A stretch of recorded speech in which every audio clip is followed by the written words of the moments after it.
For 24 years now, these people have sat still, waited their turn. There are families of 20 to 25 living in two-bedroom flats. Fed up Parkwood residents are demanding housing. Supersport investigates after rugby analyst Ashwin Willemse walks off the set during a live broadcast. He says he's tired of being patronized. It's fine. I don't mind it being ridiculous. This is eNews at 7 p.m. I'm Tony Ndoro. Very good evening. We start off in the Western Cape, where frustrated Parkwood residents in Cape Town are camping on vacant land to highlight their desperate need for homes. Things turned ugly, though, when police arrived and residents claimed that authorities were unnecessarily heavy-handed with them. They are promising further protest action if local government does not address their housing demands. THIS reports. Tensions are high between police and residents.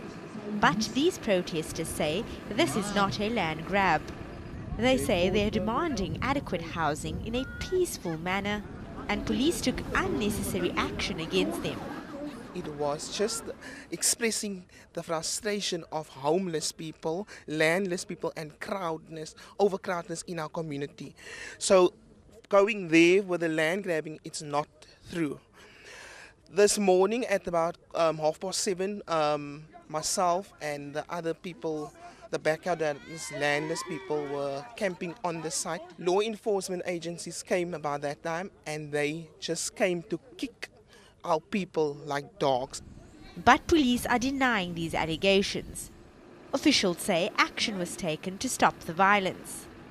Many protesters are pinning the blame on local government.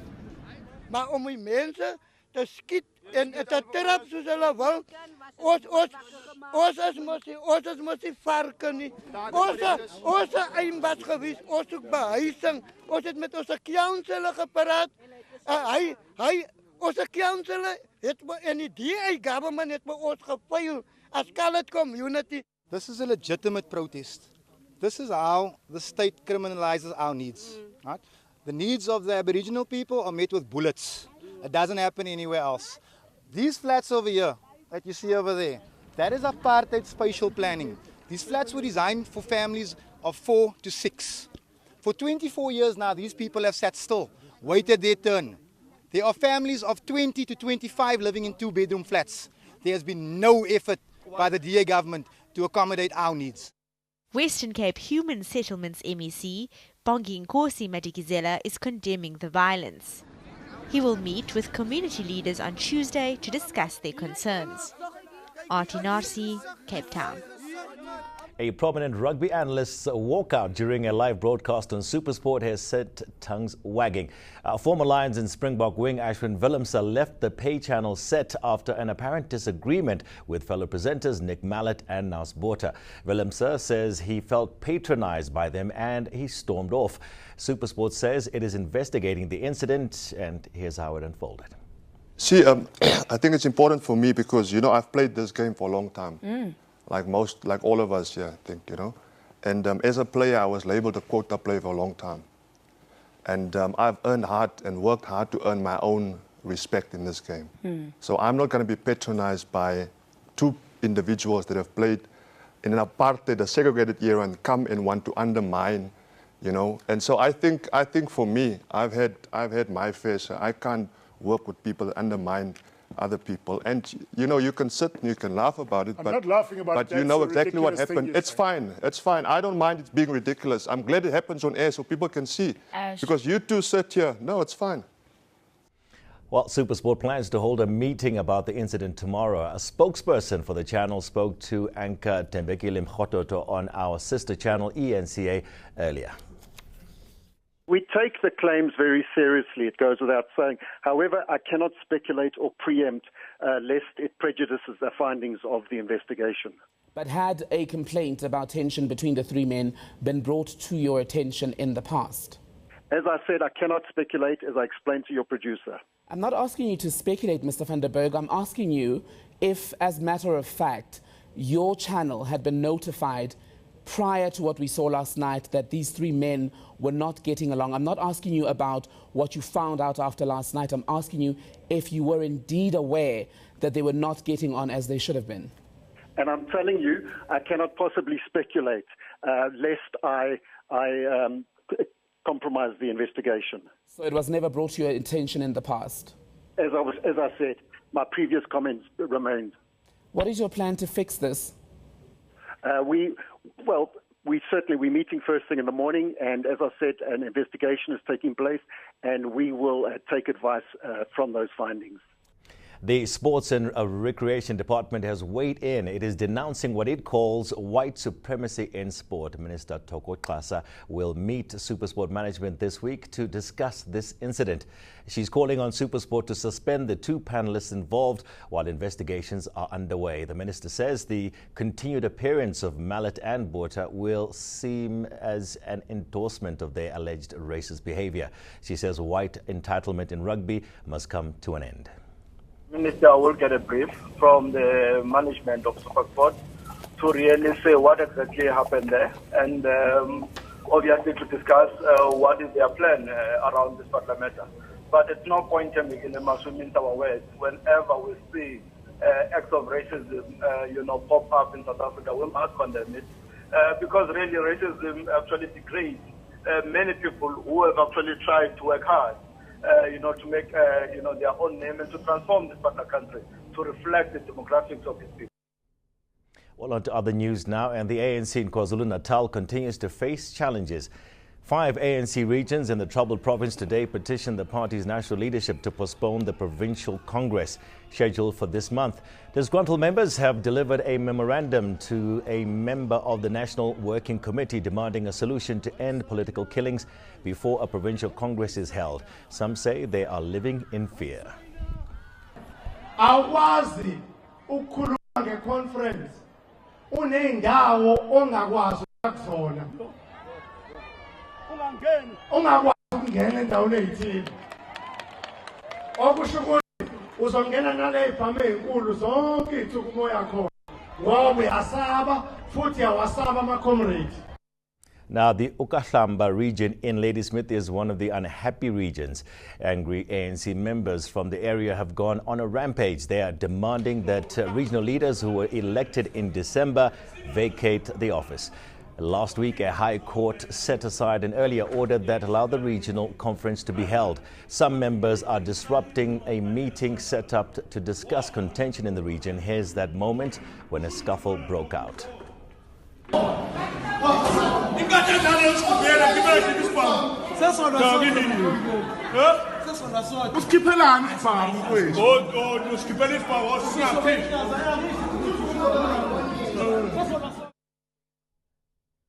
Staying with the ANC, but moving to the Free State now, that's where Sam Mashinini has been named as the new chairperson.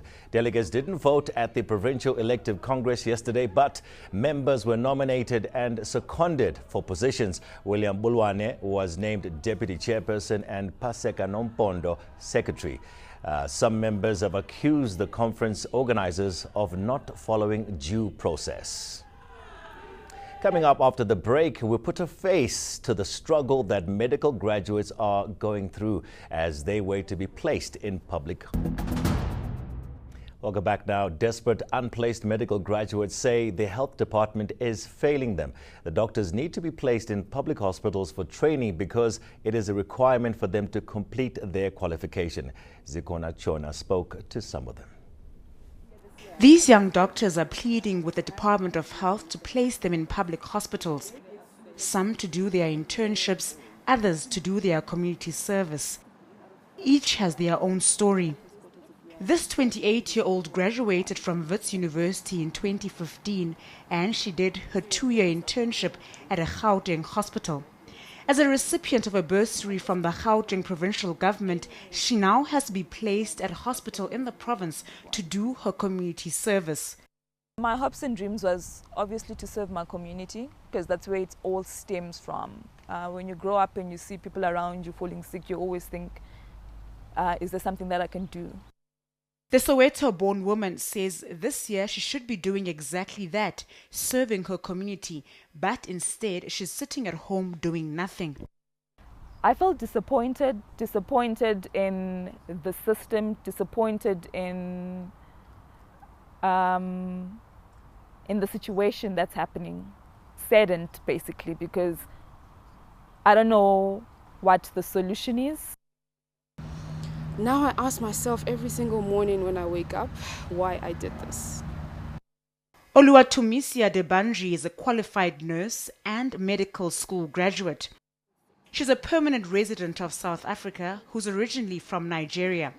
Because she completed her medical degree in South Africa, she has to do both her internship and community service here so that she can get a license to operate independently. She graduated last year, a moment she had dreamed of since she was 9 years old. It's burdensome on my parents. My brother is in university now. I was supposed to be helping out to pay the fees, but it's still on them.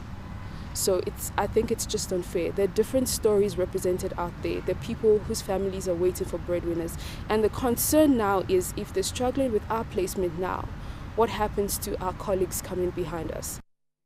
The stories are many. And with each day that goes by without these young doctors being placed, South Africa's medical service continues to lose out on their skills.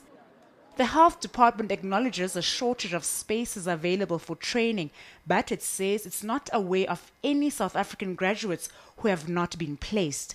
As for foreign nationals, it encourages them to apply for permanent resident status. The department also says it will have to study each student's situation on a case-by-case basis. Zikhona Tshona, Johannesburg. Well, it can be difficult to find the right taxi when you're a commuter going somewhere new. Now, a new app called Kwela can help you navigate your way through the bewildering taxi network. Mpo Nakana met with the app's developer to find out more. Minibus taxis are considered the most widely used form of transport for the majority of South Africans. While they offer a convenient and affordable way to travel, just getting your way around can be quite confusing. Skona Kumalo, the developer of the Kwela app, hopes it'll make the journey easier for the millions of commuters. When you go in, it shows you where you are immediately on a map, and it shows you your 3 closest taxi ranks. This now starts giving you an idea of how far they are, etc., in kilometer proximity. From there, commuters can select the taxi rank that's of interest to them, and they can start seeing an initial itinerary. So opening times, closing times, manager on duty, and all the destinations available. You'll also get to see how much the taxi fare will cost you and which routes the particular taxi will take. Baba Stole has been working in the taxi industry since 1989. Starting as a driver, he is now a manager at the Bree taxi rank. He says the app will help improve service. Ngathola ukuthi ama customer agibele itaxi okanye eya agents Rugby via Smart. So imoto ebezilayisha lapho esikhathini esiningi ngiyaye ngibheke mina la ngaphakathi. Nabe download lapho iyavela baveza ngisho ne number plate sengiyazi mina ukuthi imuphi lo mshayeli. And umshayeli mangabe enza into engekho kuma customer siyaye semdiscipline thina siyiFaraday siyamthatha simse lapha ku DC. The app is currently in pilot phase, available in the North and Bree taxi ranks in Johannesburg. It will only officially launch at the end of June. Mponakana, Johannesburg. To news from further afield now, the Democratic Republic of Congo will start Ebola vaccinations tomorrow. The country hopes to contain the outbreak of the virus. 4,000 doses of vaccine have been shipped to Mbandaka. Last week, the city registered its first case of Ebola since it was declared an outbreak earlier this month. The World Health Organization is trying to get more vaccines into the country.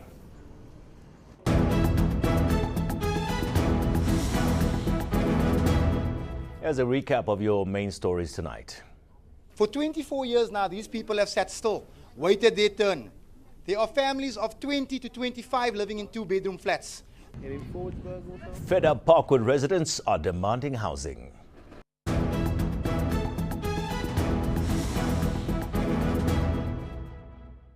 Good evening, everyone. It's been a wet weekend for some parts of South Africa, and the system responsible for the wet weather will gradually dissipate overnight. And along with that, showers that linger over the central parts of the country into the early parts of Monday morning will slowly be clearing. In the southwest, a series of weak cold fronts will move through the area, keeping Cape Town and the surrounding regions cloudy and wet during the course of Monday afternoon, while over the central and northern parts, it's going to be a partly cloudy and warmer day over those areas. The Northern Cape saw lots of wet weather over the last 24 hours, but as we head into Monday, it's going to be dry for just about all of the province. But later on in the day, a few drops of light rain could return to Sutherland, where it stays cold. A wet day expected for the peninsula as well as the Cape Winelands, but as you head further north and eastwards, things will be drying up. Beaufort West reaching a high of 21, and it should be mostly sunny. Warmer weather settling into the Eastern Cape, especially warm for the areas close to the coastline, but for Aliwal North, there could be early morning light showers in your area. For KwaZulu-Natal, the sunny and warm weather continue over this province, temperatures rising even higher, allowing Ladysmith and Richards Bay to reach a maximum of 29 degrees. A fantastic afternoon for Mkondo, reaching a high of 27. Ermelo also warms up to 20 degrees Celsius under partly cloudy skies. It will be a clear to partly cloudy day in Limpopo, as well as warmer over this area, and we do not expect any rainfall. And similar weather expected for the northwest, where it's going to be a fairly mild morning over this province, with some areas managing to stay in the double digits overnight. The Free State could see a few early morning isolated showers, especially for the areas closer to Lesotho, but those, as we've seen, will be clearing. Finally, into Gauteng, it's going to be a partly cloudy and dry Monday and somewhat warmer in the area, allowing Johannesburg to reach a high of 22. Looking ahead to Tuesday, and wet weather continues for some areas in the Western and Northern Cape. Elsewhere over the country, it's going to be a dry day, and the wonderful warm weather continues into KwaZulu-Natal for Wednesday, while more rain is expected for Cape Town and the rest of the peninsula.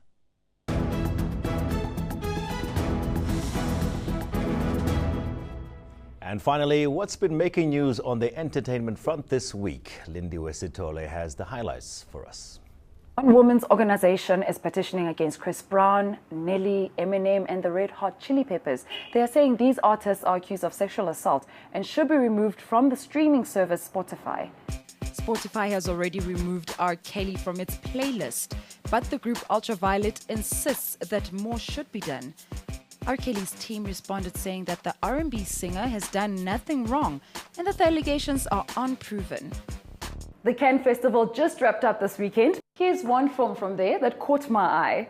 Let's make a pact that we will never be like any of them down there. Instead, we're going to be something real. Yes, something real. Rafiki is a movie by Kenyan film director Wanuri Kayu. She's the first ever Kenyan to showcase at the event.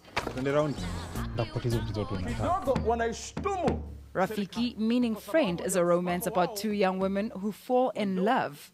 The movie has been banned in Kenya. The country's reclassification board says the picture promotes homosexuality, which is unlawful in the East African country. There's currently an ongoing case about decriminalizing homosexuality in Kenya.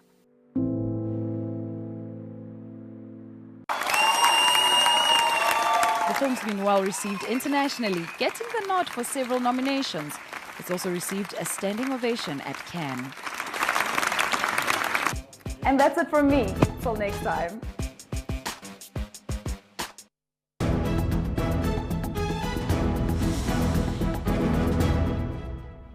4 years now, these people have sat still, waited their turn. Parkwood residents are demanding housing. Supersport investigates after rugby analyst Ashwin Willemse walks off the set during a live broadcast. He says he's tired of being patronized. Well, that's it from me and the crew for tonight. Have a fantastic evening.